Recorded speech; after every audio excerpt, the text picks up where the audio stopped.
सोने का मेडल बना के पहना दिया। मतलब इससे क्या साबित करना चाहते हो कि मतलब कोई भी व्यक्ति जाएगा, कोई भी प्लेयर जाएगा, हार के आएगा, हम उसको सम्मानित कर देंगे अपना पैसा देकर, उससे देश का मान बढ़ेगा। सबसे बड़ी बात, मैडम हमेशा कहती है कि भाई मैं पॉलिटिक्स नहीं, मुझे पॉलिटिक्स नहीं आती, मुझे पॉलिटिक्स। अरे मैडम, आपसे ज़्यादा पॉलिटिक्स तो किसी को आती नहीं है। कांग्रेस बड़ी शातिर पार्टी है, उसने विनेश फोगाट को टिकट दे दिया लेकिन बजरंग पुनिया को लटका दिया।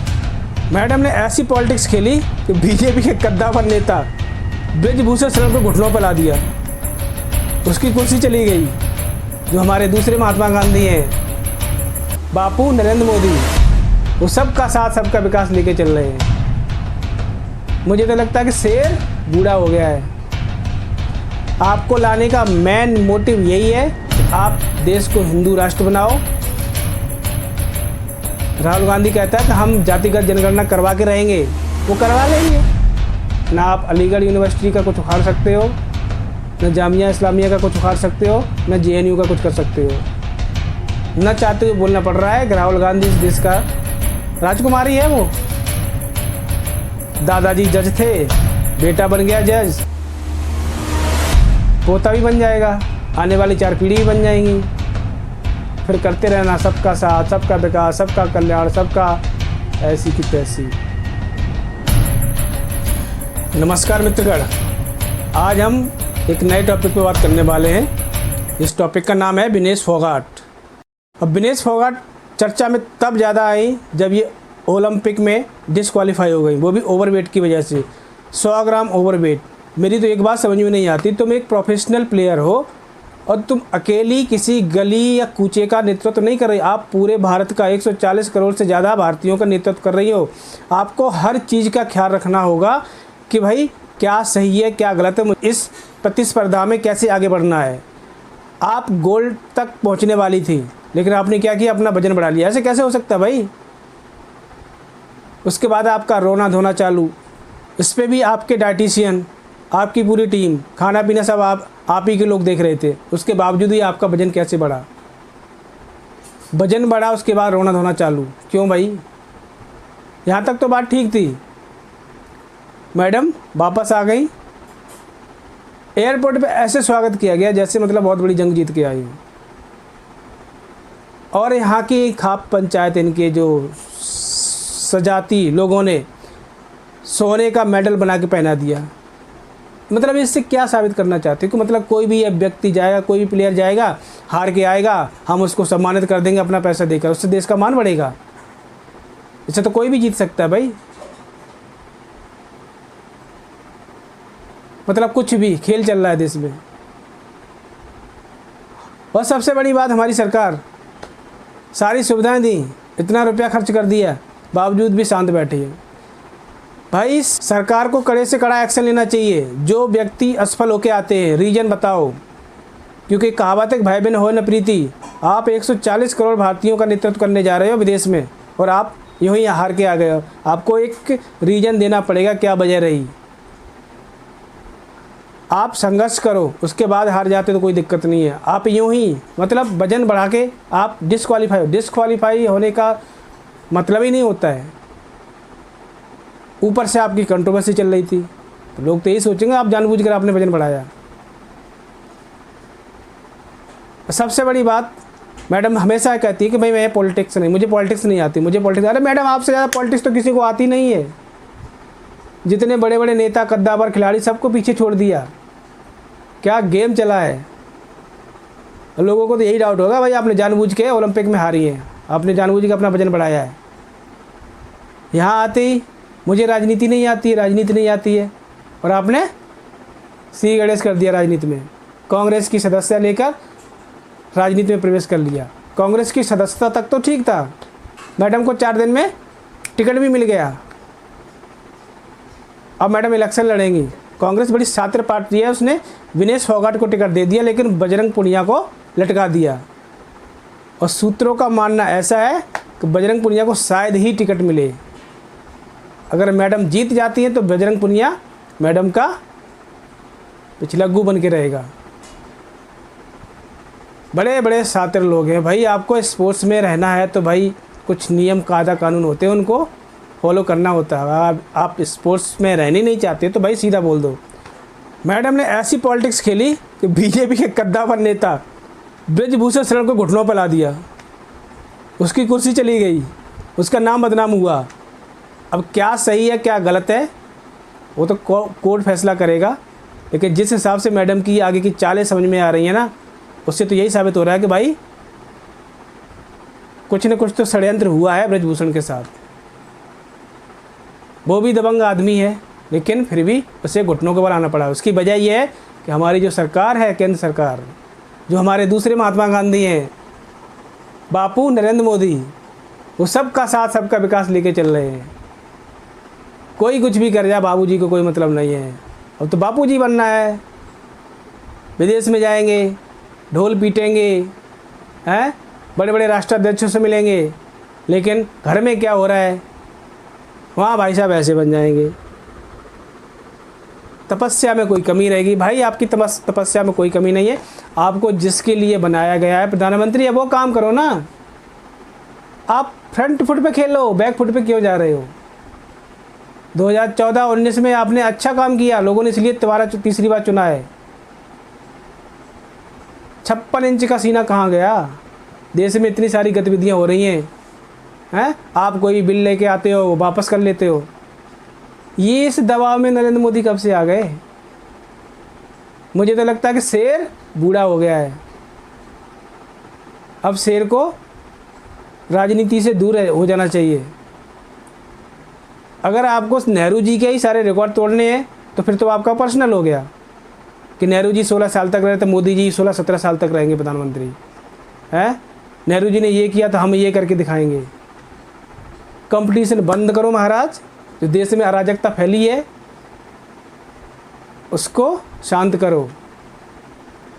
आपको लाने का मेन मोटिव यही है कि आप देश को हिंदू राष्ट्र बनाओ और सबको समान अधिकार दो, चाहे वो किसी भी धर्म, जाति, वर्ग का व्यक्ति क्यों ना हो। आप उससे पीछे हट जाते हो। भाई क्या चल रहा है?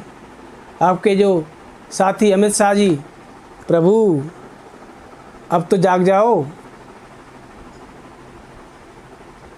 सबको पता है देश में कहाँ कहाँ क्या चल रहा है।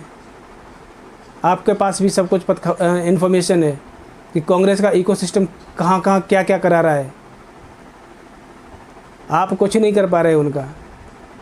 राहुल गांधी कहता है कि हम जातिगत जनगणना करवा के रहेंगे, वो करवा लेंगे क्योंकि तुम अब बैक फुट पे आ गए ना। फ्रंट फुट तो तुम्हारा चला गया, तो घुटनों के बल आ जाते हो। हाँ जी सर, हाँ जी सर। नरेंद्र मोदी को सत्ता में लाने की सबसे बड़ी वजह ये भी एक थी कि मोदी ने कहा था कि हम भ्रष्टाचारियों को जेल में भेजेंगे। भेज रहे हो छोटे मोटे भ्रष्टाचारियों को, जो बड़े टॉप लेवल के हैं, जिनके बारे में भ्रष्टाचारी बोलकर आप सत्ता में आए, उनका आप कुछ नहीं उखाड़ पा रहे हो। कोई इन्वेस्टिगेशन नहीं है और आप कुछ कर भी नहीं सकते हो क्योंकि आपका कोई इकोसिस्टम नहीं। 10 साल हो गई हैं, आपने कुछ नहीं अपना इकोसिस्टम तैयार कर पाया। जो छोटे छोटे यूट्यूबर हैं वो कुछ आपको सलाह देते तो आपका आईटी सेल उन्हीं की टांग खींचने में लग जाता है, उन्हीं को धमकाने में लग जाता है। अरे मुझ जैसे टुचपुंजिया क्या बोलेंगे यार, बड़े बड़े हैं जिनके मिलियंस में फॉलोअर्स हैं, वो कुछ बोलते हैं, उनकी बात का कोई असर नहीं होता। तो हमारा क्या होगा? मोदी जी आपको इस देश में इसलिए लाया गया कि देश के समस्त नागरिकों को समान अधिकार मिले हर क्षेत्र में, चाहे वो नौकरी हो, व्यवसाय हो, जीवन शैली हो, सबको सुरक्षा मिले, किसी को विशेष अधिकार ना हो। जो असमानता फैली हुई है उसको दूर करना है। सबसे बड़ी बात कि जो देश विरोधी ताकतें हैं उनको तुरंत पकड़ के जेल में डालो या उनके साथ जो करना है वो करो। एजेंसियां कर क्या रही हैं? सबको पता है कि भाई यहाँ पे कौन कहाँ पर क्या बैठा। मैं नाम नहीं लेना चाहता, क्यों अपना फालतू में फंस जाऊँगा मैं, और बीजेपी बचाने भी नहीं आएगी। बड़े बड़े पत्रकार, उनके खिलाफ एफआईआर हो जाती है, कुछ सुनने में नहीं आता है, बेचारे जेल में चले जाते, सड़ जाते, आवाज़ बंद कर दी जाती है। बीजेपी को जिंदा रहना है तो ये जितना ये इकोसिस्टम कांग्रेस का चल रहा है, जिसने हिला के रखा है पूरे देश को, बोल रखे थे ना राहुल गांधी ने कि पूरे देश में केरोसिन छिड़क रखी है, सिर्फ तीली लगाने की ज़रूरत है। वो कभी कभी वो तीली जला देते हैं, लेकिन जनता है थोड़ी समझदार है तो उसको फूंक मार के बुझा देती है। जिस दिन जनता ढीली पड़ गई ना तो देश में आग ही लग जाएगी। हिंदू ढीला पड़ गया तो आग ही लग जाएगी, क्योंकि हिंदू अब खड़ा हो गया अपने अधिकार को लेने के लिए।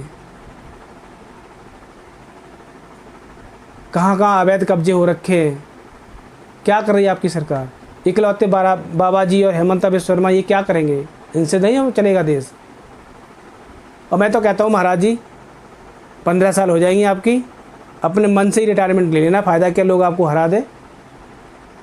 आने दो योगी को, हेमंता को, जो नई लीडरशिप है, जिनको जनता चाहती है देश की।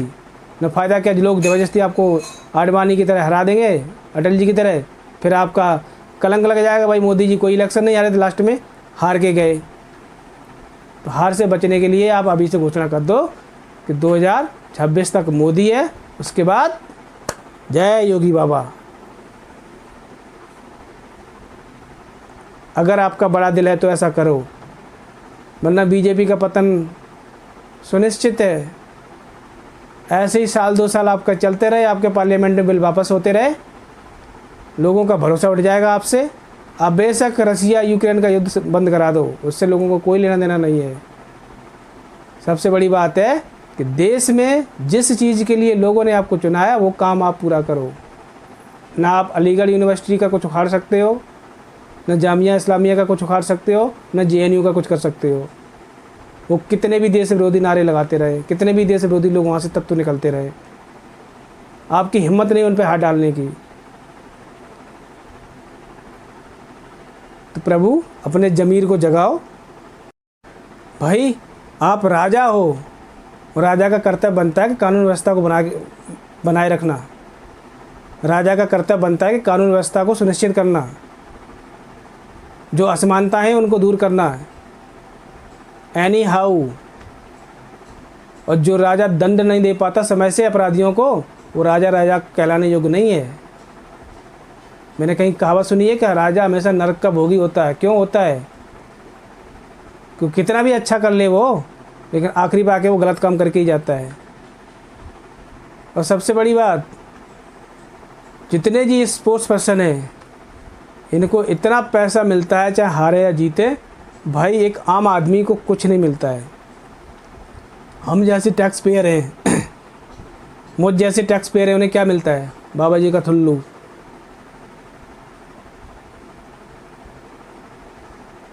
कभी सोचा है आपने कि इस जो अभी इलेक्शन निकल के गया, इसमें मिडिल क्लास लोगों ने आपको वोट क्यों नहीं किया? लोगों ने वोट नहीं किया, वजह यही है कि आप ठंडे पड़ गए महाराज। अपने ज़मीर को जगाओ, जो 56 इंच का सीना है उसको और फैलाओ, 58 कर लो। हाँ, फिर आओ।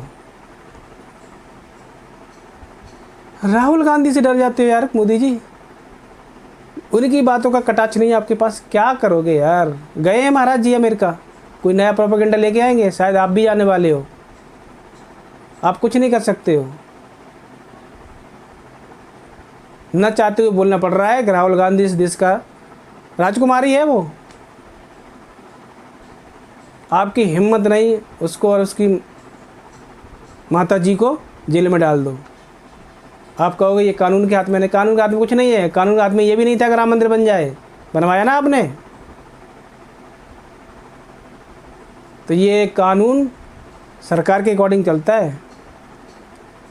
यथा राजा तथा प्रजा तथा न्याय। जैसा राजा वैसी प्रजा वैसा ही न्याय। न्यायाधीशों के बारे में तो क्या बोल रहा है महाराज, गरीबों के केस यही चलते रहेंगे 10-10 साल 20-20 साल, लेकिन बड़ा आदमी आएगा रात के 12-2 बजे कोर्ट खुल जाएगा, उनका भी आप कुछ नहीं उखाड़ सकते। उनकी भी परंपरागत चली आ रही है सीटें। दादाजी जज थे, बेटा बन गया जज, पोता भी बन जाएगा, आने वाली 4 पीढ़ी भी बन जाएंगी, यही चलता रहेगा। तो महाराज अपने ज़मीर को जगाओ। मोदी जी, कांग्रेस प्रोपेगेंडा करती रहेगी। लोगों ने सिर्फ आपको इसलिए बुलाया कि कांग्रेस का इस देश से जनाधार ख़त्म हो जाए। वो आप कर नहीं पाओगे, समझ में आ गया। कहीं ऐसा ना हो कि आपके पार्टी के कुछ लोग टूट के कोई नया दल बना लें, बाद में नुकसान, और उसको आरएसएस सपोर्ट करने लगे, फिर आप एक सेपरेट एंटिटी बन जाओगे। आपकी कोई पहचान रहेगी, आप बूढ़े से उसमें रह जाओगे बस। फिर करते रहना सबका साथ, सबका विकास, सबका कल्याण, सबका ऐसी की तैसी।